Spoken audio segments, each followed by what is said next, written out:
Numéro invalide, tome 1. Premier tome, alors d'une série qu'on m'avait bien conseillé, alors le tome est un peu épais, ça en finit en 5 tomes, c'est une histoire française et une histoire vraie, c'est le truc qui m'a un peu choqué quand il le récit, parce qu'on a suivi l'histoire de Coralie, qui, une lycéenne, je crois de 15 ans si je dis pas de bêtises, alors qui a atteint d'un syndrome qui est celui de Rokitansky Kuster-Rosser. En gros, c'est un truc qui retarde un peu les règles et fait en sorte que tu n'as pas forcément une sexualité normale.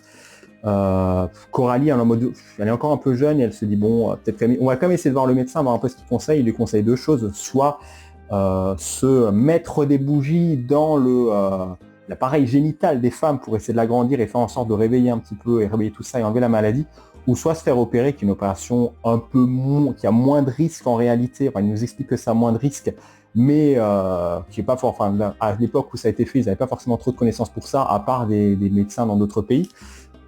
Vu qu'elle n'a pas forcément trop envie de se mettre des bougies là où je pense, elle va décider quand même de faire l'opération en disant bon, il n'y a pas forcément de risque et de séquelles, donc c'est l'occasion de le faire.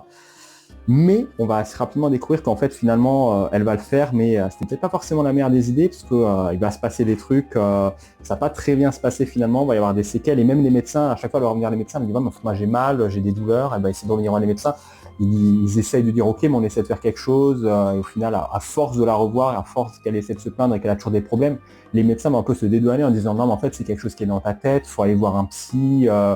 Le psy justement il dit aussi que c'est dans ta tête, faut arrêter de jouer comme ça, on va pas te donner des trucs, on a fait notre travail, on a bien fait. Les médecins vont vraiment essayer de pousser un peu Coralie dans ses retranchements en lui disant non mais nous on n'y est pour rien, alors que finalement si on voit un peu par Coralie, et même un peu le bon point de ce tome, c'est qu'on a pas mal de mots de l'autrice un peu durant les pages qui expliquent un peu son ressenti, parce que comme dit, c'est une histoire vraie, donc clairement l'autrice a vraiment vécu ça. Alors je sais pas si tout est vrai ou ça s'appelle peut-être une partie de fiction. Normalement tout est vrai, mais c'est jamais peut-être des choses qui ont été rajoutées un peu après ou expliquées de manière un peu différente. Mais ouais, on leur ressemble, je vais pas dire, on leur ressemble pas forcément à d'elle. Alors je suis pas une femme, j'imagine pas que lorsque c'est une femme ce que ça doit être, mais vraiment on voit un peu l'incompétence des médecins, les médecins qui essaient toujours de la pousser, et même au bout d'un moment on a un médecin qui lui dit non mais en fait prendre un dossier médical et casse-toi de cet hôpital, parce qu'en fait ici on va pas t'aider en fait. Tu vois bien que les médecins essayent et te rejettent à chaque fois la faute sur toi, que t'as beau avancer, c'est de pire en pire. Donc en vrai, va essayer d'aller autre part et tente ta chance autre part. Vraiment, je suis désolé pour toi, mais c'est voilà,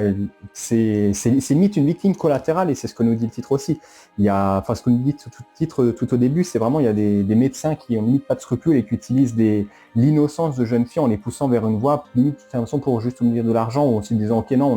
nous on n'a pas fait de faute, alors que finalement si, sont aussi un peu fautifs dans l'affaire. C'est quelque chose de très cru. J'ai hâte de voir où ça ira, parce que c'est vrai que c'était en 5 tomes, donc je sais pas encore ce qu'il y a à raconter là-dedans, mais c'est très intéressant et je recommande.